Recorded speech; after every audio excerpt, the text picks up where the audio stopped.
जरा सोचिए, क्या हो अगर हमारे यथार्थ की जो बुनियाद है यानी एटम्स, वो खुद किसी और भी छोटी और भी ज्यादा सूक्ष्म चीज से बने हों।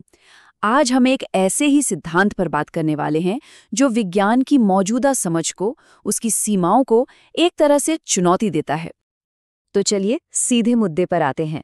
पीआर सरकार ने एक कॉन्सेप्ट सामने रखा, माइक्रोवाइटम। अब ये सिर्फ एक शब्द नहीं है, बल्कि ये हकीकत को देखने का एक बिल्कुल ही अलग नजरिया है। एक ऐसा नजरिया जो आज के विज्ञान की सरहदों से बहुत बहुत आगे जाता है। और ये वाकई में एक बहुत बड़ा सवाल है ना? हम सब ने स्कूल में यही तो पढ़ा है कि हर चीज एटम से बनी है। पर यह सिद्धांत एक कदम और आगे जाकर पूछता है, क्या एटम से भी ज्यादा बुनियादी, ज्यादा मौलिक कुछ हो सकता है? तो इस सफर में हम इस पूरे कॉन्सेप्ट को 5 हिस्सों में समझने की कोशिश करेंगे। हम देखेंगे कि ये आखिर है क्या, ये काम कैसे करता है और इसके क्या-क्या असर हो सकते हैं। ठीक है, तो चलिए अब इसकी गहराई में चलते हैं और सबसे पहले हमें अपनी ही सीमाओं को समझना होगा। इस सिद्धांत की जो बुनियाद है वो एक बड़े ही सरल से विचार पर टिकी है कि हमारी हकीकत बस उतनी ही है जितनी हम समझ पाते हैं या महसूस कर पाते हैं। मतलब अगर हम किसी चीज को देख या नाप नहीं सकते तो इसका ये मतलब तो नहीं कि वो है ही नहीं। ये हमें ये मानने पर मजबूर करता है कि हमारी अपनी एक सीमा है। और बस यहीं पर माइक्रोवाइटा का सिद्धांत तस्वीर में आता है। ये उन चीजों, उन सत्ताओं की बात करता है जिन्हें हम सीधे सीधे देख नहीं सकते। ये एटम्स या इलेक्ट्रॉन से भी कहीं ज्यादा बारीक हैं और एक ऐसे लेवल पर काम करते हैं जिसे हमारा पारंपरिक विज्ञान अभी तक पकड़ ही नहीं पाया है। तो सवाल ये है कि आखिर ये रहस्यमयी चीजें हैं क्या? चलिए इन्हें परिभाषित करने की कोशिश करते हैं, ठीक वैसे ही जैसा कि इस सोर्स में बताया गया है। ये वाकई में एक क्रांतिकारी विचार है। ये सिद्धांत कहता है कि माइक्रोबायोटा सिर्फ छोटे छोटे कण नहीं है, बल्कि वो विचार और पदार्थ यानी आइडिया और मैटर के बीच का एक पुल है, एक ब्रिज। ये वो पॉइंट है जहां कोई चीज जो सिर्फ एक आइडिया है, हकीकत बनना शुरू होती है। अब ये हमारी सोच में एक बहुत बड़े बदलाव की बात है। देखिए, पारंपरिक विज्ञान एटम्स पर आकर रुक जाता है, लेकिन ये सिद्धांत एक कदम और आगे जाता है। ये कहता है कि असल में तो अरबों माइक्रोवाइटा मिलकर एक एटम बनाते हैं। इनकी कुछ खासियतें भी बताई गई हैं जो काफी अजीब हैं। पहली बात, ये कार्बन बेस्ड नहीं है। दूसरी, ये पूरे ब्रह्मांड में बिना किसी रोक टोक के घूम सकती हैं। और इतना ही नहीं, ये सिर्फ फिजिकल चीजों के जरिए नहीं, बल्कि आवाज, टच और यहाँ तक कि विचारों के जरिए भी सफर करती हैं। और इन सब का सोर्स एक रहस्यमयी ब्रह्मांडीय कारक को बताया गया है, जिसे आप कह सकते हैं कि यह ब्रह्मांड की मूल चेतना या उसका असली स्रोत है। अब यहाँ से ये सिद्धांत और भी गहरा हो जाता है। इसके मुताबिक सारे माइक्रोवाइटा एक जैसे नहीं होते। उनमें एक बुनियादी फर्क है, एक तरह की ड्युअलिटी है। तो यहाँ 2 तरह के माइक्रोबायोटा बताए गए हैं, पॉजिटिव और नेगेटिव। एक वो जो हमें अच्छाई और आध्यात्म की तरफ ले जाते हैं, और दूसरे वो जो हमें स्वार्थ और सिर्फ दुनियावी चीजों की तरफ धकेलते हैं।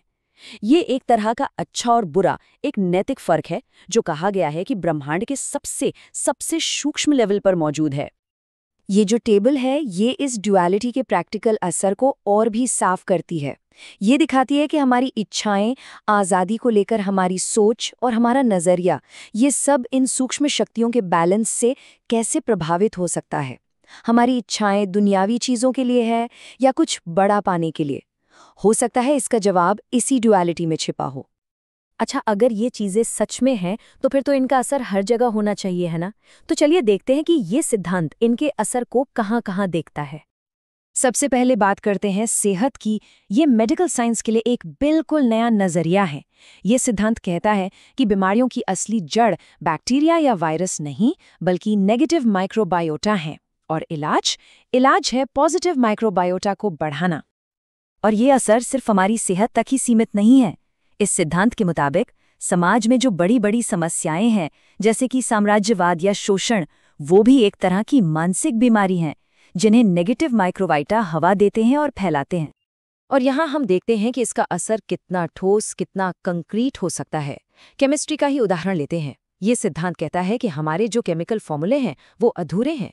किसी भी चीज की प्रॉपर्टी सिर्फ उसके एटम्स पर ही नहीं बल्कि उसमें मौजूद माइक्रोबाइटा की संख्या और उनके टाइप पर भी निर्भर करती है। ये एक बहुत बहुत दमदार बात है। ये एक तरह से विज्ञान में एक पूरी क्रांति की भविष्यवाणी है। एक ऐसा समय जब हर मौजूदा फॉर्मूले और थ्योरी को इस नए सूक्ष्म हकीकत को शामिल करने के लिए फिर से लिखना पड़ेगा, बदलना पड़ेगा।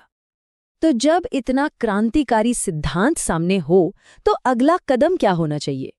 इस सोच के मुताबिक ये सिर्फ सोचने के लिए नहीं बल्कि कुछ करने का, एक एक्शन लेने का बुलावा है। ये सिर्फ कोई किताबी थ्योरी नहीं है। लेखक के मुताबिक ये एक अर्जेंट कॉल है कि अगर हमें इंसानियत की सबसे बड़ी मुश्किलों को हल करना है तो इस पर फौरन और बहुत बड़े पैमाने पर रिसर्च करने की ज़रूरत है। और इस पर रिसर्च करने का जो तरीका सुझाया गया है वो भी अपने आप में बहुत अनोखा है। ये सिर्फ लैब में टेस्ट करने की बात नहीं करता। ये कहता है कि पहले आध्यात्मिक प्रैक्टिस से अपने मन को इतना विकसित करो कि वो इन सूक्ष्म चीज़ों को समझ सके और फिर उस अंदरूनी समझ को बाहरी साइंटिफिक टेस्टिंग के साथ जोड़ो। ये साइंस और स्पिरिचुअलिटी का एक संगम है। और आखिर में एक बहुत ही उम्मीद भरी तस्वीर सामने आती है। मकसद सिर्फ इन ताकतों को समझना भर नहीं है बल्कि एक दिन इन पर काबू पाना है और इंसानियत की भलाई के लिए इनका इस्तेमाल करना है। तो आखिर में सवाल बस यही रह जाता है, क्या हमारी दुनिया में हमारी समझ से परे वाकई बहुत कुछ चल रहा है? और अगर ऐसा है तो क्या इस छिपी हुई हकीकत को समझना ही हमारी सबसे बड़ी चुनौतियों का हल हो सकता है? ये एक ऐसा सवाल है जिस पर सोचना तो बनता है।